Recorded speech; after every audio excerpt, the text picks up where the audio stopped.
E aí pessoal, beleza? Bom, estou aqui de novo para mais um vídeo e nesse vídeo eu vou falar sobre circuitos elétricos, tá bom? Para quem caiu aqui de paraquedas, eu recomendo que volte os vídeos porque nosso conteúdo é como se fosse uma grade curricular, em que, tipo assim, vocês só vão entender o próximo conteúdo quando vocês virem o anterior. É mais ou menos desse jeito, igual a escola realmente. E, pois é, basicamente isso. Espero que vocês gostem do nosso vídeo e até mais.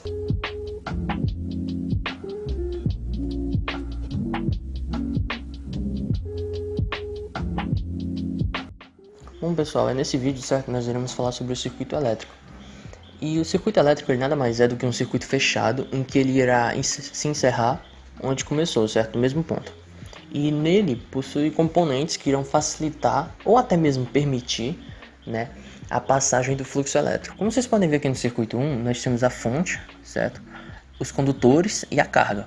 A fonte, ela pode ser um gerador ou uma bateria, depende de qual corrente você está lidando, né? Corrente alternada ou corrente contínua. No desenho, os condutores são representados por essas linhas que ligam os componentes, certo?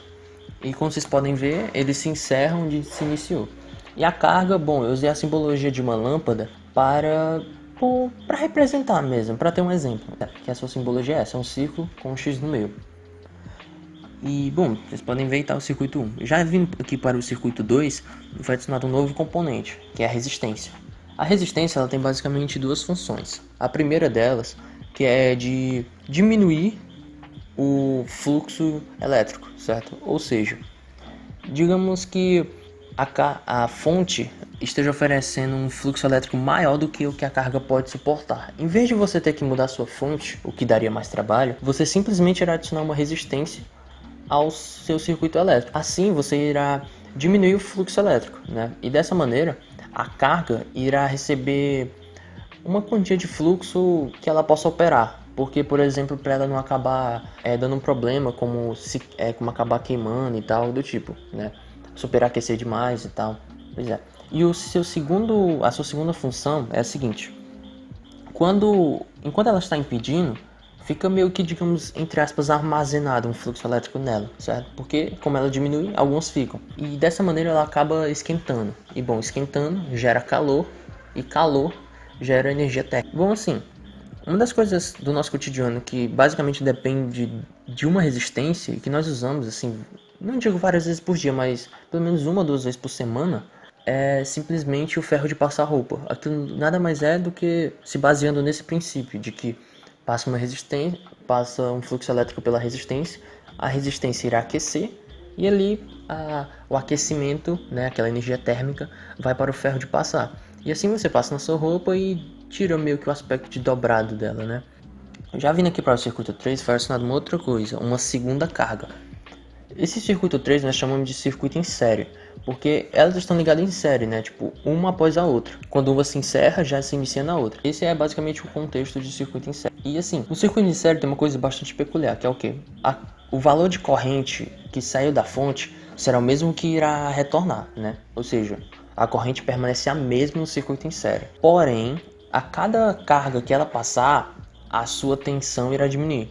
E nem sempre, e no máximo não é 2 não, certo? Pode ser acionado inúmeros tipos de, no caso, lâmpadas, né? Inúmeros tipos de carga em um circuito em série, tá? Não é apenas 2, 10, 20, enfim, inúmeras, o quanto for necessário. Sempre lembre-se, ao final de cada carga que o fluxo elétrico passa, a sua tensão irá diminuir. Já vindo aqui para o circuito 4, meio que o contrário do circuito em série, né? Esse aqui a gente chama de circuito em paralelo. Após a resistência, os condutores, a linha de condutores que era apenas uma, se divide em duas. E cada um vai para uma carga específica e depois se junta novamente para virar uma de novo, certo? Diferente do circuito em série, em que a corrente permanece a mesma e a tensão cai, e no paralelo é o inverso. A corrente irá cair e a tensão irá permanecer, certo? Mas um exemplo de cada um é o seguinte: no circuito em série, um exemplo que nós podemos usar é aqueles pisca-pisca de árvore de Natal, né? Por exemplo, se você tem 2 metros de pisca-pisca e quando você chegar ao primeiro metro, um deles queima, os seguintes irão parar de funcionar. Não quer dizer que os seguintes também queimaram, não, mas eles só irão parar de funcionar porque está ligado em série, certo? Ou seja, ligado em série, se um parar de funcionar, os outros irão parar. É bem simples. E um exemplo de circuito em paralelo é as nossas próprias as fiações residenciais, né? Ou seja, a fiação elétrica da sua casa.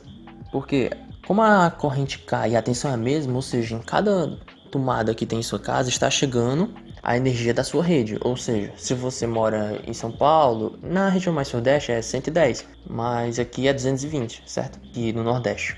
Então, eu espero que vocês tenham entendido esse circuito. Circuito é basicamente isso. Esse é, digamos que a entrada de circuito é o básico. Mas lembre-se, no real, circuito não é apenas isso, né? Algo assim tão bonitinho, bem organizado. Isso é simplesmente algo mais didático para poder entender, você entender o básico e depois ir assimilando quando for fazer no real, certo?